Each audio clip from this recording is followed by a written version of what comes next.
విదేశాల్లో ఉన్న తెలుగు వారికి రాష్ట్ర ప్రజలకు మనస్ఫూర్తిగా శుభాకాంక్షలు.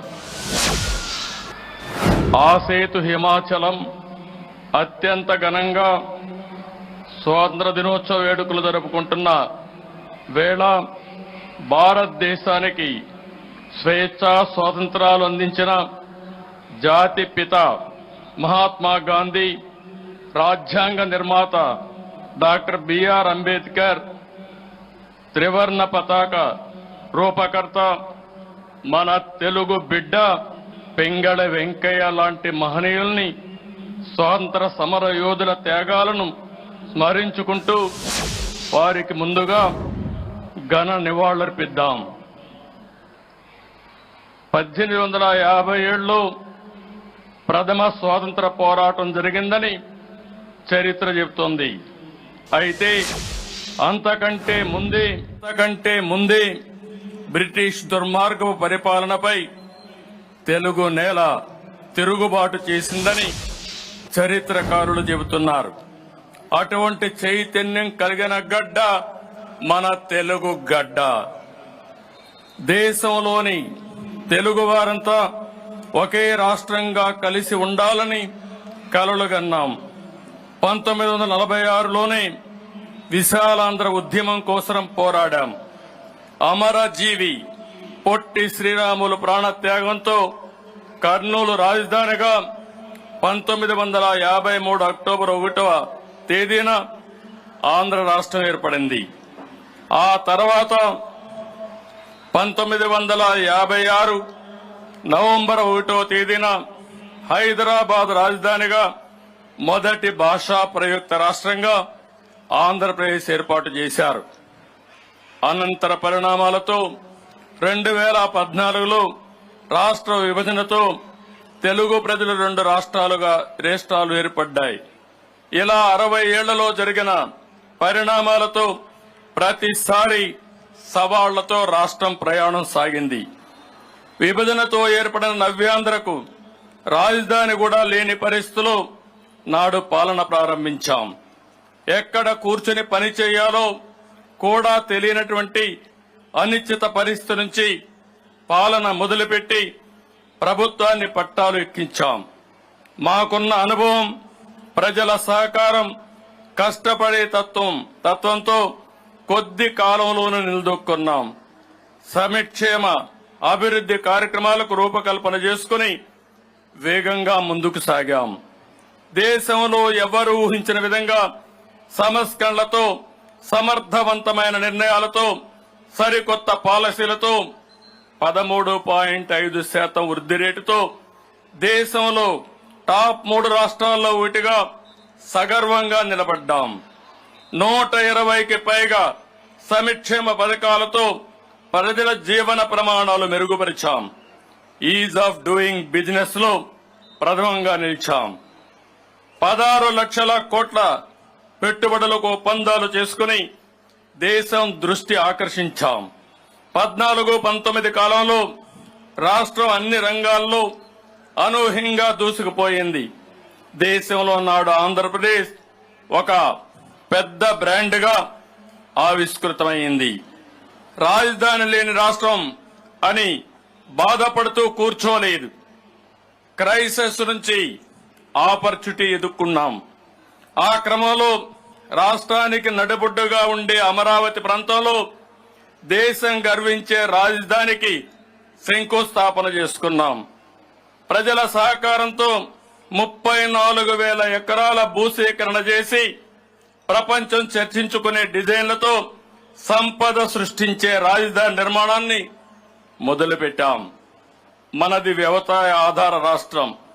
రైతు బాగుంటేనే రాష్ట్రం బాగుంటుందని నేను ఎప్పుడూ నమ్ముతాను.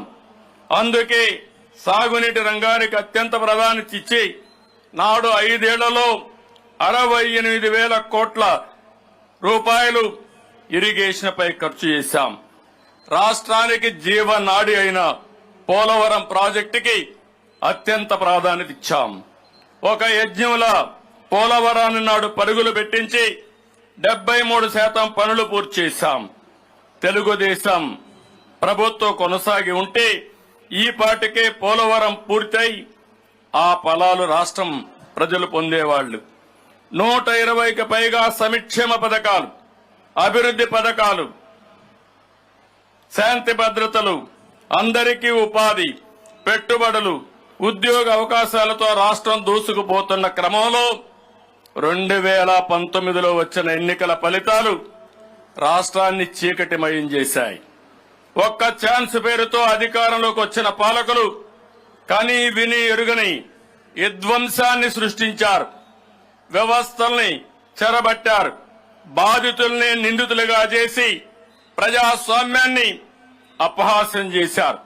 నియంత పోకడలతో, పరదాల పాలనతో రాష్ట్రాన్ని రావణ కాష్టం చేశారు. ప్రభుత్వ టెర్రరిజానికి నాంది పలికారు. ప్రజల ప్రభుత్వ భూములు, ఆస్తుల్ని దోచుకున్నారు. ప్రశ్నిస్తే దాడులు, కేసులు, అరెస్టులతో పెను ఉత్పాదం సృష్టించారు.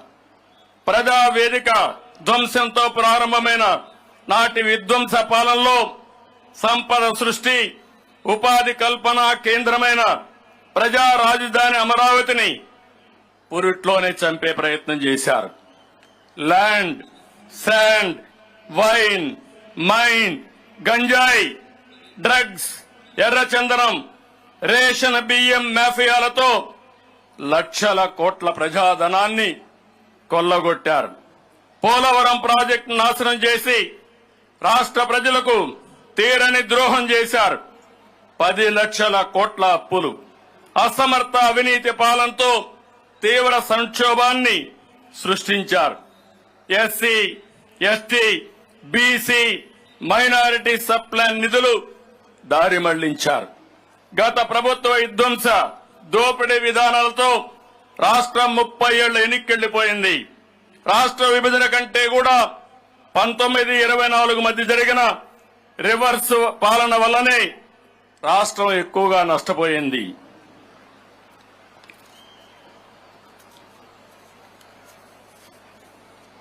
గత ప్రభుత్వ అసమర్థ విధానాలతో రాష్ట్రం అప్పులు 9,74,000 కోట్లకు చేరుకున్నాయి. తలసరి అప్పు 74,790 రూపాయల నుంచి 1,44,336 రూపాయలకు పెరిగింది. తలసరి ఆదాయం 13.2% నుండి 9.5% తగ్గింది. అంటే గత ప్రభుత్వం తీరుతో ప్రజల తలసరి ఆదాయం తగ్గింది. మరోవైపు ద్రవ్యోల్బణం పెరిగింది. దీన్ని బట్టి పేదవారికి ఉపయోగపడే కార్యక్రమాలేవి గత ప్రభుత్వం చేయలేదని స్పష్టమవుతుంది.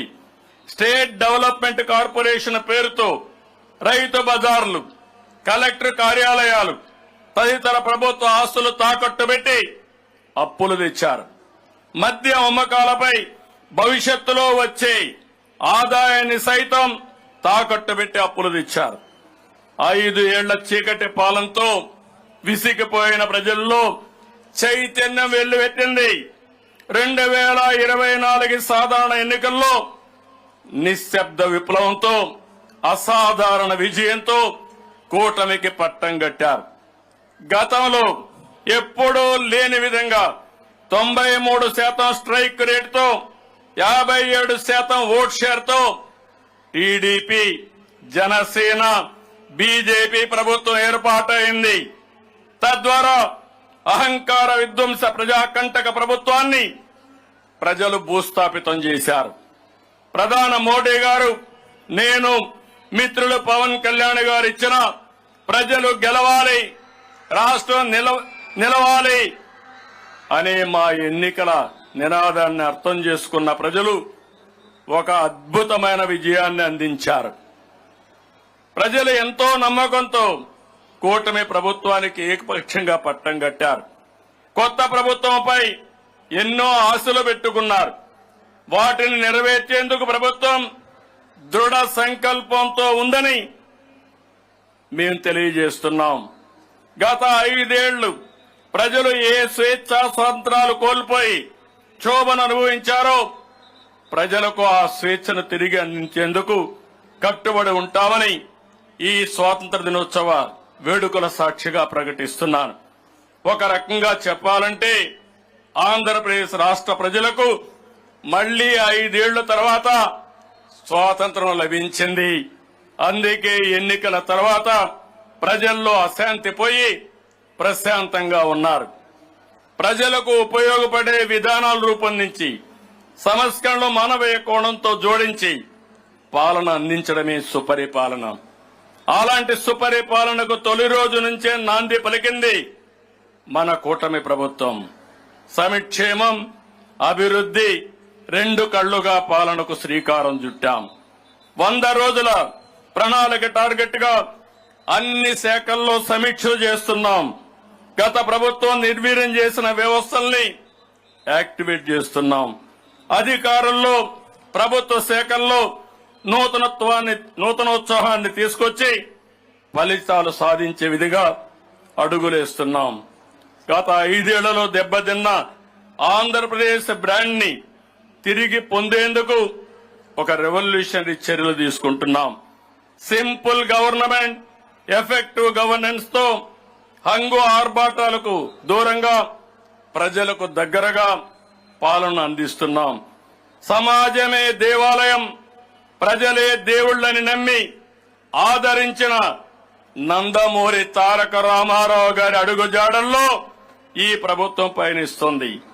అధికారం అంటే ప్రజలకు సేవ చేయడం, పేదల జీవితాలు మార్చాలని బాధ్యతలు చేపట్టిన తొలి రోజే 5 కీలక అంశాలపై సంతకాలు చేసి మాట నిలబెట్టుకున్నాం.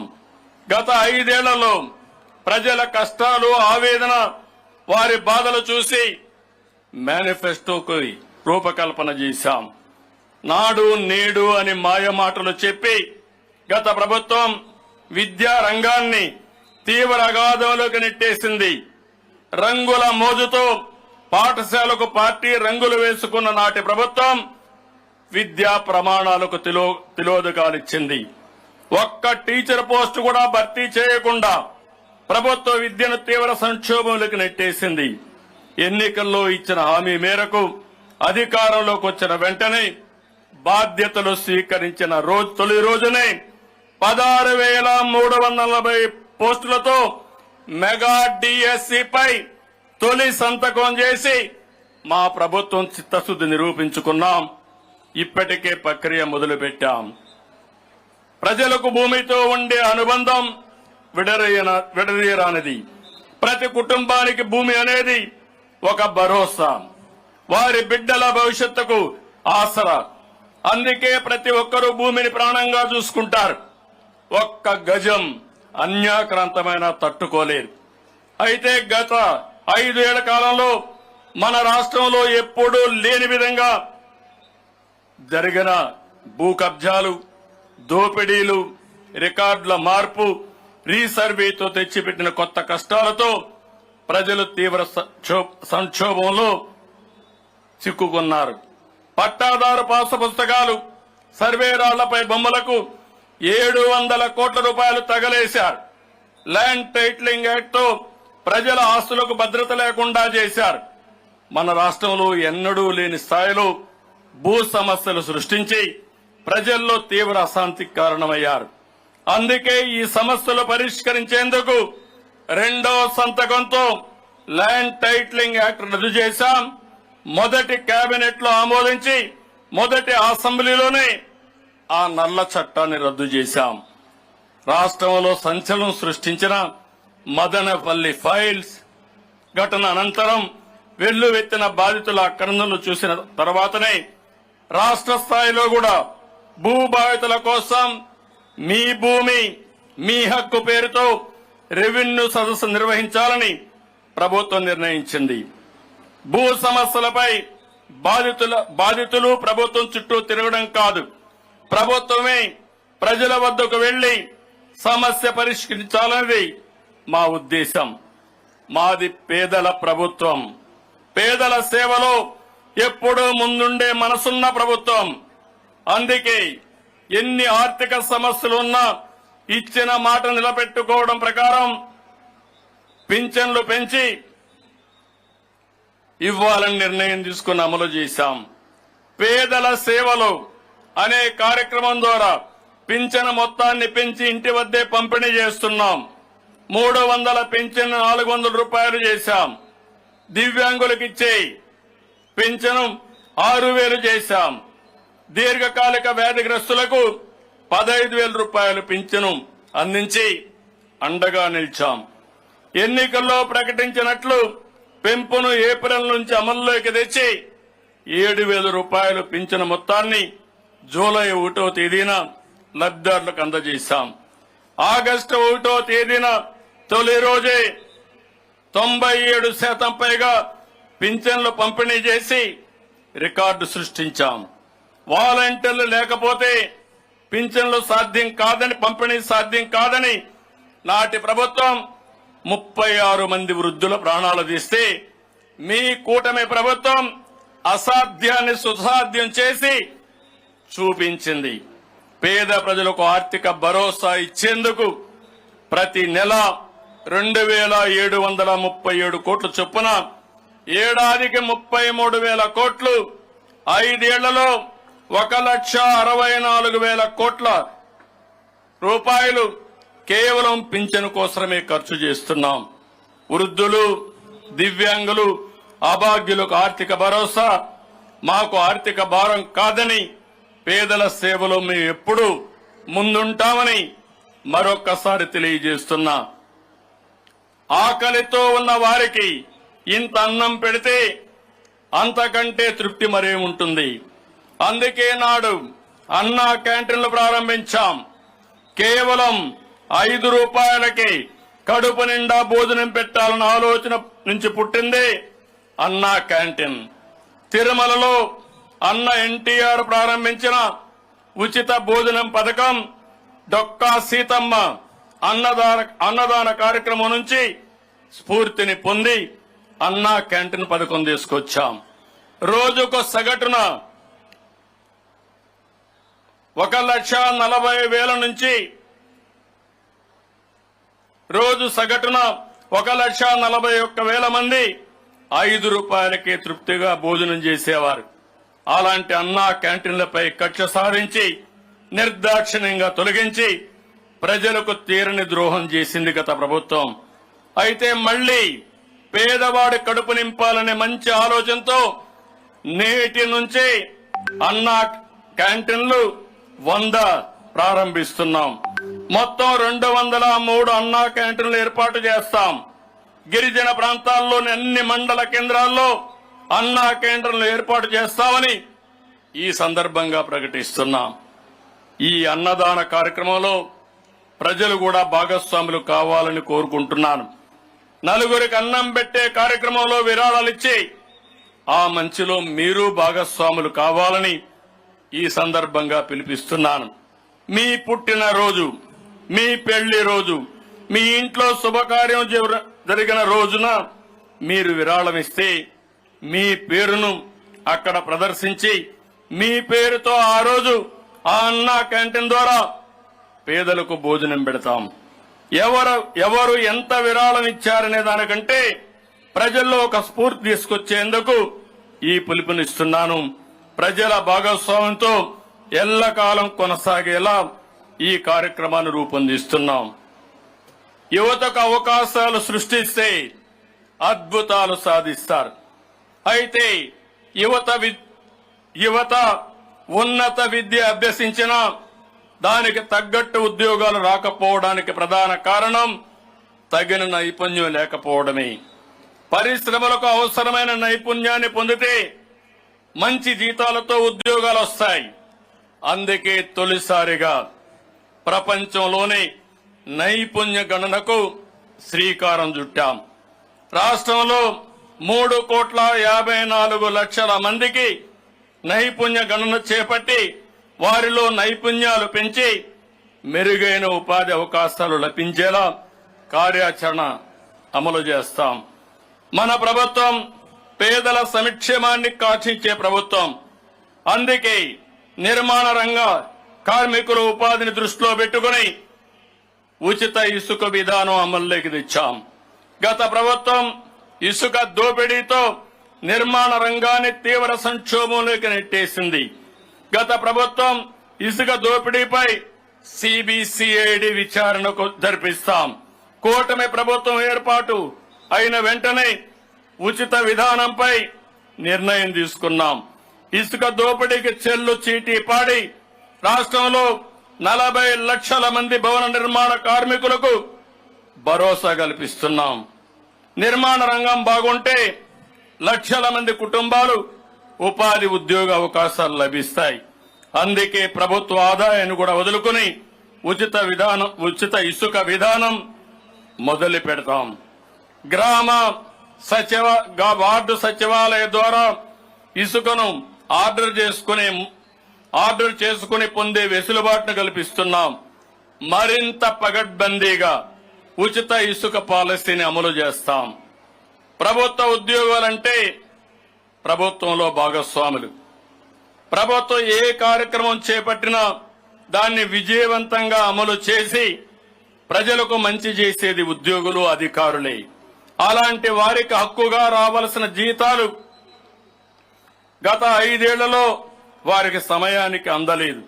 నేడు కూటమి ప్రభుత్వం వచ్చాక 1వ తేదీనే వారి బ్యాంక్ ఖాతాల్లో జీతాలు పడుతున్నాయి. రిటైర్డ్ ఉద్యోగుల పెన్షన్లు అండదండలతో వారి ఆనందానికి ఈరోజు మనం చూడగలుగుతున్నాం. అభివృద్ధి, సంక్షేమం, సామాజిక న్యాయం, సూపర్ 6 పేరుతో 6 హామీలు తీసుకొచ్చాం. వీటిలో కొన్నింటిని ఇప్పటికే శ్రీకారం చుట్టాం. మిగిలిన వాటిని త్వరలో అమలు చేస్తాం. ప్రజల జీవన ప్రమాణాలు పెంచే విధంగా కూటమి ప్రభుత్వ నిర్ణయాలు, పథకాలు, పాలసీలు ఉంటాయని మరొక్కసారి తెలియజేస్తున్నాను. మన ప్రభుత్వం ఏర్పడిన నాటికి రాష్ట్ర పరిస్థితి ఏ స్థాయిలో ఉందో ప్రజలకు వివరించేందుకు అధికారంలోకి రాగానే 7 అంశాలపై శ్వేతపత్రాలు విడుదల చేశాం. పోలవరం ప్రాజెక్ట్, అమరావతి రాజధాని, విద్యుత్, శాంతి భద్రతలు, మద్యం, పర్యావరణం, ఆర్థిక శాఖలపై శ్వేతపత్రాలు విడుదల చేసి ప్రస్తుత పరిస్థితులు, భవిష్యత్ కార్యాచరణ ప్రణాళికపై కూలంకుషంగా చర్చించాం. రానున్న రోజుల్లో కూడా క్షేత్రస్థాయిలో వీటిపై చర్చిస్తాం. ఇసుక దోపిడీ ఎలా జరిగింది, మద్యం పాలసీ ద్వారా ఎలా దోచుకున్నారో ప్రజలకు వివరిస్తాం. సహజ వనరుల దోపిడీని బహిర్గతం చేస్తాం. తప్పు చేసిన ఏ ఒక్కరిని వదిలిపెట్టాం. అందుకే నాటి అక్రమాలపై లోతైన దర్యాప్తు చేయాలని ఆదేశించాం. అక్రమార్కుల్ని శిక్షించి తీరుతాం. కేంద్ర బడ్జెట్లో రాష్ట్రానికి కేటాయింపులపై కేంద్ర ప్రభుత్వానికి ఈ సందర్భంగా కూటమి ప్రభుత్వం నుంచి ధన్యవాదాలు తెలియజేస్తున్నాను. ఈ ఏడాదికి రాజధానికి 15,000 కోట్ల ప్రత్యేక ఆర్థిక సహాయాన్ని కేంద్రం ప్రకటించింది. పోలవరం నిర్మాణానికి హామీ ఇచ్చింది.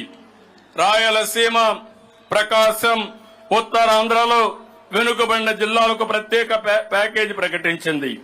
విశాఖ, చెన్నై పారిశ్రామిక కారిడార్లో నోడ్డులకు, హైదరాబాద్, బెంగళూరు పారిశ్రామిక కారిడార్ అభివృద్ధికి హామీ ఇచ్చింది. ఏపీలో 2024-25 ఆర్థిక సంవత్సరానికి ఉపాధి హామీ పని దినాలు 15 కోట్ల నుండి 22 కోట్లకు పెంచాలని ఇచ్చిన ప్రతిపాదనపై కేంద్రం ఆమోదించింది. ఈ నిర్ణయంతో 53 లక్షల కుటుంబాలకు లబ్ధి జరుగుతుంది. రైల్వే బడ్జెట్లో ఏపీకి 9,151 కోట్లు కేటాయించారు. విభజన చట్టంలో ఉన్న అంశాలపై కేంద్ర ప్రభుత్వంతో తెలంగాణ రాష్ట్రంతో చర్చించి ముందుకు వెళ్తున్నాం. ప్రపంచంలో భారతదేశాన్ని సూపర్ పవర్ చేయడానికి కేంద్రం వికసిత్ భారత్ 2024 విజన్ ని రూపకల్పన చేస్తుంది. ఈ వికసిత్ భారత్ ప్రయాణంలో భాగస్వామి కావడానికి ఆంధ్రప్రదేశ్ అన్ని విధాలా సిద్ధంగా ఉందని ఈ సందర్భంగా నేను తెలియజేస్తున్నాను. విజన్ 2047లో రూపకల్పనకు రాష్ట్ర ప్రభుత్వం అత్యంత ప్రాధాన్యత ఇస్తుంది. అందరి అభిప్రాయాలు తీసుకుని అక్టోబర్ 2వ తారీఖున